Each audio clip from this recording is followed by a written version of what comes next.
Hello, Stanford.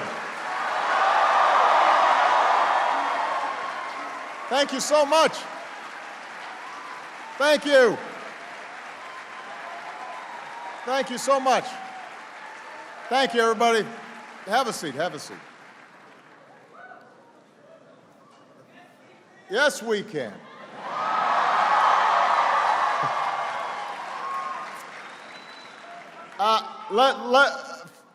First of all, let me thank President Hennessy for not just the introduction, but for your outstanding leadership at one of the great universities of the world. I've got to admit, like, I kind of want to go here.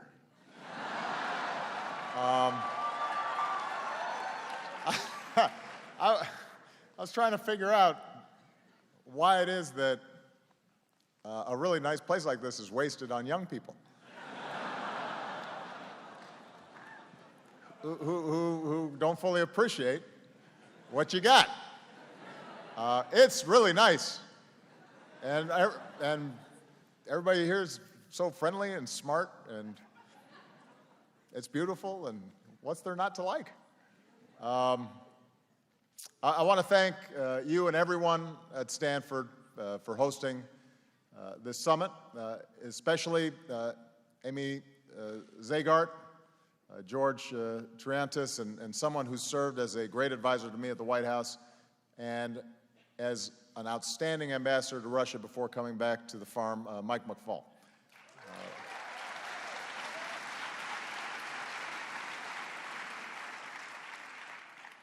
It is great to be here at Leland Stanford Junior University, and I'm pleased to be joined by members of my team who bleed cardinal red.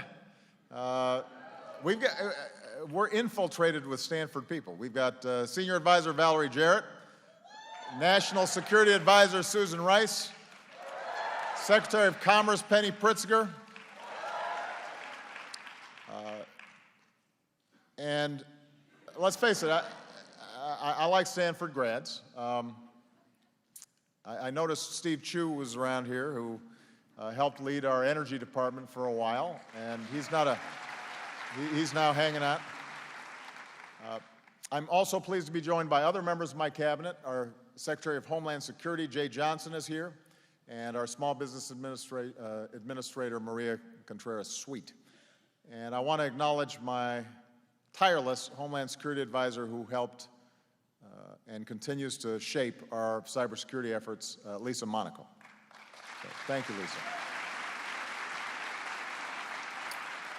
So, I'd always heard about this campus, and everybody's riding bikes, and people hopping into fountains, and the current holder of the axe.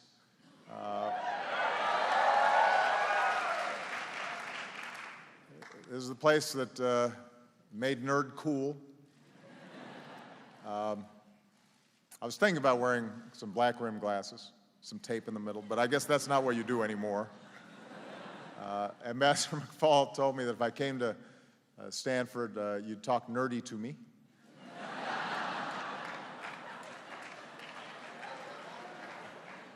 But I'm not just here to enjoy myself. As we gather here today, America's seeing incredible progress that we can all be proud of. We just had the best year of job growth since the 1990s. Over the past 59 months, our businesses have created nearly 12 million new jobs, which is the longest streak of private sector job growth on record. And in a hopeful sign for middle-class families, wages are beginning to rise again. And meanwhile, we're doing more to prepare our young people for a competitive world. Our high school graduation rate has hit an all-time high. More Americans are finishing college than ever before. Here at Stanford and across the country, we've got the best universities, we've got the best scientists, the best researchers in the world. We've got the most dynamic economy in the world. And no place represents that better than this region. So make no mistake, more than any other nation on earth, the United States is positioned to lead in the 21st century.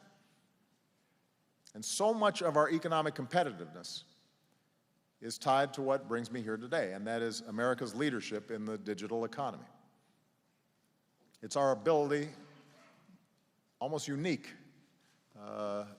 across the planet, our ability to innovate and to learn and to discover and to create and build and do business online and stretch the boundaries of what's possible.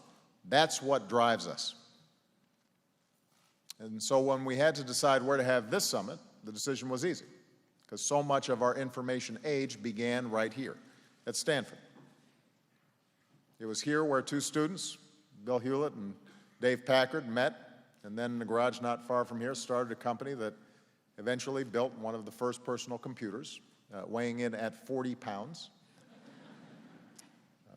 It was from here in 1968 where a researcher, Douglas Engelbart, astonished an audience with two computers connected online, and hypertext you could click on with something called a mouse. A year later, a computer here received the first message from another computer 350 miles away, the beginnings of what would eventually become the internet. And by the way, it's no secret that many of these innovations built on government-funded research is one of the reasons that if we want to maintain our economic leadership in the world, America has to keep investing in basic research in science and technology. It's absolutely critical.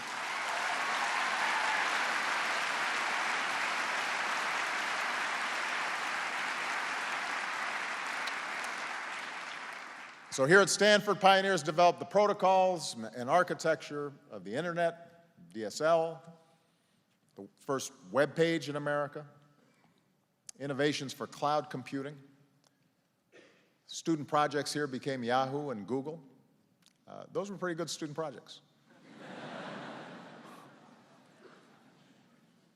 Your graduates have gone on to help create and build thousands of companies that have shaped our digital society, from Cisco to Sun Microsystems, YouTube to Instagram, StubHub, Bonobos. According to one study, if all the companies traced back to Stanford graduates formed their own nation, you'd be one of the largest economies in the world and have a pretty good football team as well.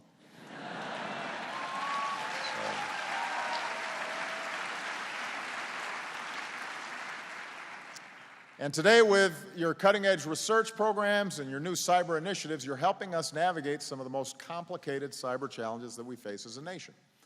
And that's why we're here. I want to thank all of you who've joined us today, members of Congress, representatives from the private sector, government, academia, privacy and consumer groups, and especially the students who are here. And just as we're all connected like never before, we have to work together like never before, both to seize opportunities, but also meet the challenges of this information age. And it's one of the great paradoxes of our time, that the very technologies that empower us to do great good can also be used to undermine us and inflict great harm. The same information technologies that help make our military the most advanced in the world are targeted by hackers from China and Russia who go after our defense contractors and systems that are built for our troops. The same social media we use in government to advocate for democracy and human rights around the world can also be used by terrorists to spread hateful ideologies. So these cyber threats are a challenge to our national security. Much of our critical infrastructure, our financial systems, our power grid, health systems, run on networks connected to the internet, which is hugely empowering, but also dangerous, and creates new points of vulnerability that we didn't have before. Foreign governments and criminals are probing these systems every single day. We only have to think of real-life examples, an air traffic control system going down and disrupting flights, or blackouts that plunge cities into darkness, to imagine what a set of systematic cyber attacks might do. So this is also a matter of public safety. As a nation, we do more business online than ever before. trillions of dollars a year. And high-tech industries like those across the valley support millions of American jobs. All this gives us an enormous competitive advantage in the global economy. And for that very reason, American companies are being targeted, their trade secrets stolen, intellectual property ripped off. The North Korean cyber attack on Sony Pictures destroyed data and disabled thousands of computers and exposed the personal information of Sony employees. And these attacks are hurting American companies and costing American jobs. So this is also a threat to America's economic security. As consumers, we do more online than ever before. We manage our bank accounts. We shop. We pay our bills. We handle our medical records. And as a country, one of our greatest resources are the young people who are here today. Digitally fearless and unencumbered by convention and uninterested in old debates, and they're remaking the world every day. But it also means that this problem of how we secure this digital world is only going to increase. I want more Americans succeeding in our digital world. I want young people like you to unleash the next waves of innovation and launch the next startups and give Americans the tools to create new jobs and new businesses and to expand connectivity in places that we currently can't imagine, to help open up new worlds and new experiences and empower individuals in ways that would seem unimaginable 10, 15, 20 years ago. And that's why we're working to connect 99% of America's students to high-speed internet, because when it comes to educating our children, we can't afford any digital divides. And that's why we're helping more communities get across to the next generation of broadband faster with cheaper internet, so that students and entrepreneurs and small businesses across America, not just in pockets of America, have the same opportunities to learn and compete as you do here in the Valley.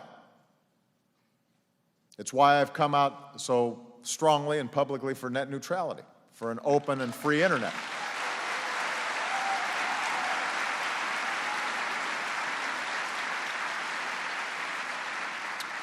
Because we have to preserve one of the greatest engines for creativity and innovation in human history. So our connectivity brings extraordinary benefits to our daily lives, but it also brings risks.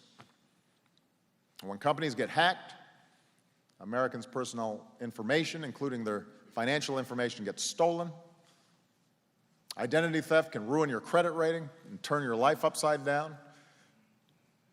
In recent breaches, more than 100 million Americans had their personal data compromised, including, in some cases, credit card information.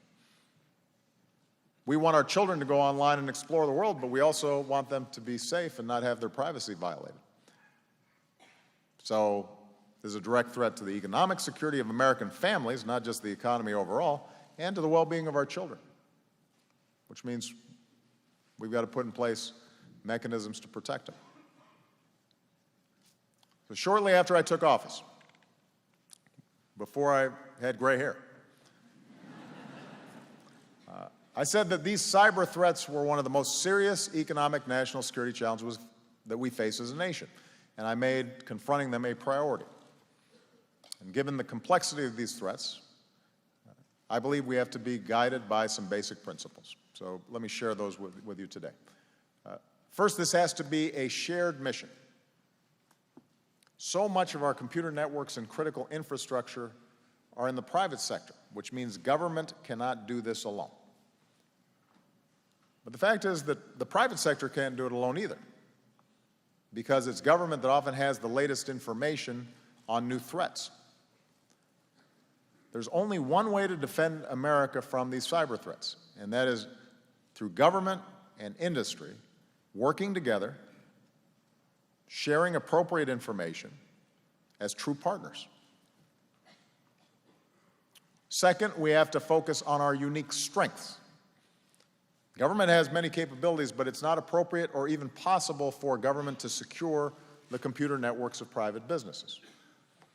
Many of the companies who are here today are cutting edge. But the private sector doesn't always have the capabilities needed during a cyber attack, the situational awareness, or the ability to warn other companies in real time, or the capacity to coordinate a response across companies and sectors. So we're going to have to be smart and efficient and focus on what each sector does best and then do it together. Third, we're going to have to constantly evolve.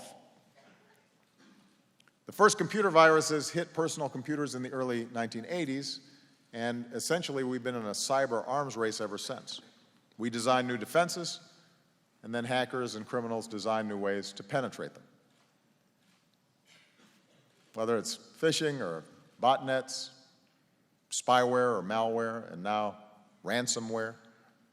Now, these attacks are getting more and more sophisticated every day, so we've got to be just as fast and flexible and nimble in constantly evolving our defenses. And fourth, and most importantly, in all our work, we have to make sure we are protecting the privacy and civil liberty of the American people. And we grapple with these issues in government. We've pursued important reforms to make sure we are respecting people's privacy as well as ensuring our national security. And the private sector wrestles with this as well. When consumers share their personal information with companies, they deserve to know that it's going to be protected. When government and industry share information about cyber threats, we've got to do so in a way that safeguards your personal information. When people go online, we shouldn't have to forfeit the basic privacy that we're entitled to as Americans.